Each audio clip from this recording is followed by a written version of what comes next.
भारत ने जिस खिलाड़ी को टीम से बाहर निकाला उसने आईपीएल के पहले ही मैच में बवंडर मचाया। बीसीसीआई सहित जय शाह को दिया करारा जवाब। जी हाँ दोस्तों, क्रिकेट यह सिर्फ एक खेल नहीं, यह एक जंग है। यह एक ऐसा मंच है जहाँ सपने बनते हैं, टूटते हैं और फिर से उभरते हैं। यह कहानी है उस तूफान की जिसे भारत ने दरकिनार कर दिया था। यह कहानी है उस आंधी की जिसने आईपीएल 2025 में मैदान को हिलाकर रख दिया। यह कहानी है एक ऐसे खिलाड़ी की जिसने अपने बल्ले से बवंडर मचा दिया और संजू सैमसन की राजस्थान रॉयल्स को धूल चटा दी। उस पल की कल्पना कीजिए जब एक चमकता सितारा अचानक आसमान से नीचे गिर जाता है, जो कभी भारतीय क्रिकेट के भविष्य की उम्मीद था। छोटे कद का यह बल्लेबाज जिसके पास पहाड़ों को हिलाने की ताकत थी, जिसके पास वो जादू था जो गेंद को स्टैंड्स में भेज देता था, लेकिन फिर अचानक उस खिलाड़ी को टीम इंडिया से बाहर कर दिया गया। उसके मौके छीन लिए गए। आलोचकों ने लिख दिया इसका कैरियर अब खत्म हो गया, लेकिन यह तो बस तूफान से पहले की शांति थी। 23 मार्च 2025 को हैदराबाद के राजीव गांधी इंटरनेशनल स्टेडियम में कुछ ऐसा हुआ जिसे क्रिकेट इतिहास हमेशा याद रखेगा। सामने थी संजू सैमसन की राजस्थान रॉयल्स, वह टीम जो मजबूत थी, जिसके पास जोफ्रा आर्चर जैसा गेंदबाज था, यशस्वी जायसवाल जैसा सलामी बल्लेबाज था और खुद संजू जैसा कप्तान था। लेकिन उस दिन ईशान किशन ने अपने बल्ले से एक ऐसी आग लगाई कि राजस्थान का किला ढह गया। आपको बता दें कि राजस्थान रॉयल्स की टीम ने टॉस जीतकर पहले गेंदबाजी करने का फैसला किया। ऐसे में पहले बल्लेबाजी करने उतरी हैदराबाद की ओर से ट्रेविस हेड और अभिषेक शर्मा ने पारी की शुरुआत की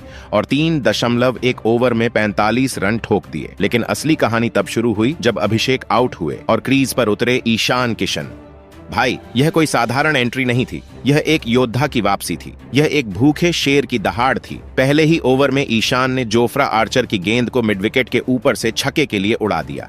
स्टेडियम में सन्नाटा छा गया। संजू सैमसन के चेहरे पर चिंता की लकीरें उभर आईं। हालांकि ईशान यही नहीं रुके। फिर महेश तीक्ष्णा आए। उनकी एक फुल टॉस को ईशान ने सीधे स्टैंड्स में पहुंचा दिया और 25 गेंदों में शानदार अर्धशतक जड़ दिया। हालांकि यह तो बस ट्रेलर था, असली फिल्म तो अभी बाकी थी। पारी का 19वां ओवर संदीप शर्मा लेकर आए। सनराइजर्स का स्कोर पहले ही 200 के पार था, लेकिन ईशान का इरादा कुछ और था। संदीप शर्मा की चौथी और 5वीं गेंद पर लगातार 2 छक्के जड़ दिए और फिर 2 रन लेकर ईशान किशन ने सिर्फ 45 गेंदों में अपना पहला आईपीएल शतक पूरा कर दिया। स्टेडियम में हंगामा मच गया। दर्शक चिल्ला रहे थे, ईशान ईशान। ये वो पल था जब भारत को अपनी गलती का एहसास हुआ। जिसे उन्होंने बाहर किया उसने दुनिया को दिखा दिया कि वो अभी भी कितना बड़ा खिलाड़ी है। संजू सैमसन मैदान पर खड़े थे, हाथ में गेंद लिए, अपने गेंदबाजों को समझाते हुए, लेकिन उनके चेहरे पर हार की छाया साफ दिख रही थी। जोफ्रा आर्चर, जिनसे राजस्थान को सबसे ज्यादा उम्मीदें थीं, 4 ओवर में 76 रन लुटा चुके थे। तुषार देशपांडे की गेंदें स्टैंड्स में जा रही थीं।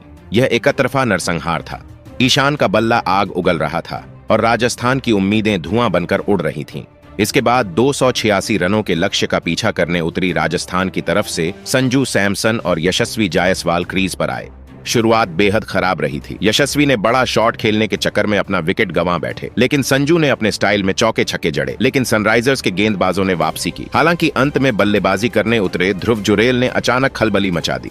एक तरफ जहां सभी बल्लेबाज पवेलियन लौट रहे थे, वहीं दूसरी तरफ जुरेल अकेले लड़ रहे थे।